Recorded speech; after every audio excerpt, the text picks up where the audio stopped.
تو اس کا استقبال کرنا، اس کے لیے انتظار کرنا، گن گن کے دن گزارنا، لمحے اور ساعتیں بسر کرتے ہوئے بار بار ماہ سیام کا ذکر کرنا، یہ اس مہینے کے ساتھ محبت کی دلیل ہے، اور اس مہینے کے ساتھ محبت اللہ سے محبت کی دلیل ہے۔ اس لیے اس مہینے کا استقبال کرنا، اس کے لیے تیاری کرنا، اپنے گھر کو صاف کرنا، اس کے لیے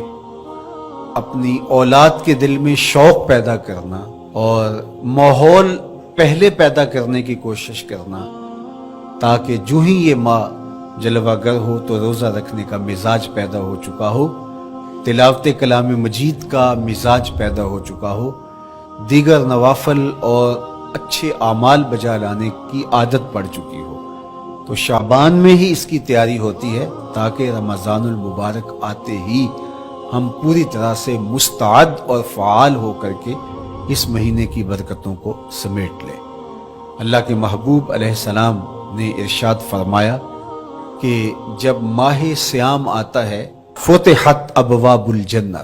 تو جنت کے 8 دروازے کھول دیے جاتے ہیں،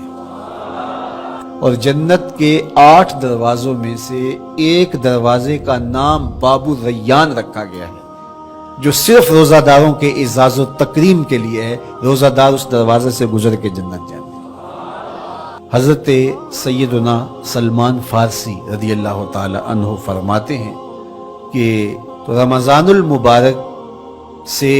قبل حضور نے یہ خطبہ ارشاد کیا، یا ایھا الناس، اے لوگو، قد اظلکم شہر عظیم، اللہ نے تمہارے اوپر ایک بہت پاکیزہ، پر نور، عالی مرتبت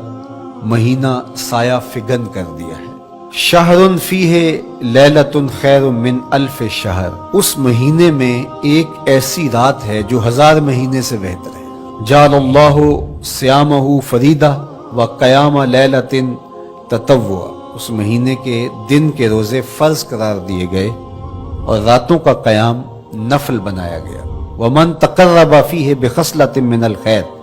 کان کمن ادى فریدۃ فیما سواہ، ایک نفل کا ثواب ایک فرض کے برابر اس مہینے میں کر دیا جاتا ہے۔ ومن ادى فریدۃ کان کمن ادى 70 فریدۃ فیما سواہ، اور اگر کوئی ایک فرض ادا کرتا ہے تو اس کو 70 فرائض کا ثواب ملتا ہے۔ وہو شہر الصبر، یہ مہینہ صبر سے کھاتا ہے، ہونے کے باوجود بھی انسان تناول نہیں کرتا۔ ٹھنڈا میٹھا مشروب میسر ہے اور زبان کانٹا بن گئی، حلق خشک ہو گیا، لیکن اس کے باوجود بھی ایک گھونٹ حلق سے نیچے اتارنے کا روادار نہیں ہوتا، تو یہ صبر کی عادت ڈالتا ہے۔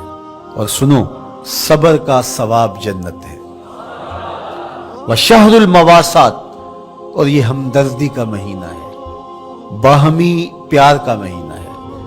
الفتیں بانٹنے کا مہینہ ہے، نرم دلی کا مہینہ ہے، ایک دوسرے کے احساس کا مہینہ ہے۔ جب کوئی شخص بھوک اور پیاس کاٹتا ہے تو اس کو پھر محسوس ہوتا ہے، بالخصوص امراء، کہ بھوک کیا بلا ہوتی ہے، اور جو نان شبینہ کو ترستے ہیں اور جنہیں کھانا میسر نہیں آتا، ان کی زندگیاں کتنی تلخ ہوتی ہیں۔ تو بھوک اور پیاس احساس پیدا کرتی ہے۔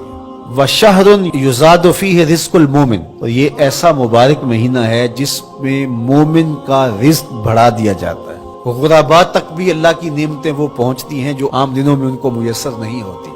اور امراء بھی نعمتوں کا لطف لیتے ہیں، اس لیے کہ بھوک کاٹنے کے بعد جب ان کو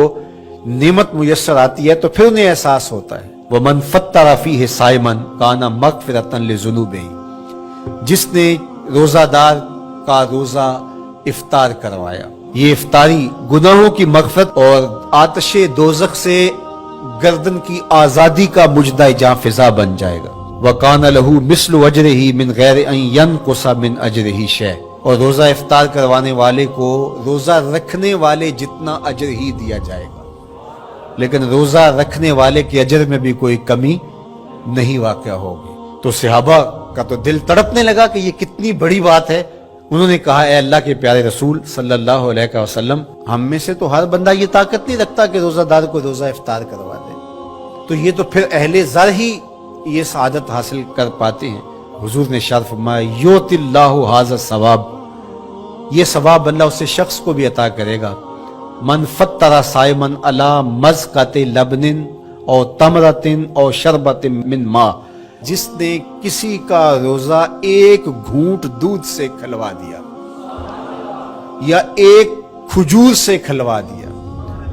یا پانی کے ایک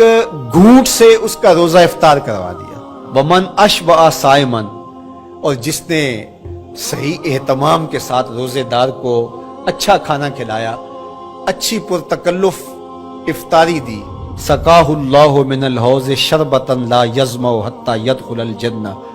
اس کو حوض کوثر سے ایسا جام ملے گا 50,000 سال کے دن میں اس کو دوبارہ پیاس نہیں لگے گی، یہاں تک کہ جنت میں چلا جائے گا۔ فرمایا وَهُوَ شَهْرٌ أَوَّلُهُ رَحْمَةٌ، یہ وہ مہینہ ہے جس کے پہلے 10 دن رحمت ہے، اور اس کا درمیانی عشرہ اوسطہ وہ مغفرت ہے، وآخرہ عتق من النار، اور اس کا آخری عشرہ جو ہے وہ آتش دوزخ سے نجات کا ضامن ہے۔ کہا کہ 4 کام اس مہینے میں کثرت کے ساتھ کرو، وہ 2 خصلتیں، 2 کام جن کے ذریعے سے تم اپنے رب کو راضی کر سکو، فشہادت اللہ الہ الا اللہ، وہ گواہی دینا ہے لا الہ الا اللہ، وتستغفرونہ، اور تم کثرت سے استغفار کرو، اللہ سے بخشش مانگو، اللہ سے جنت طلب کرو۔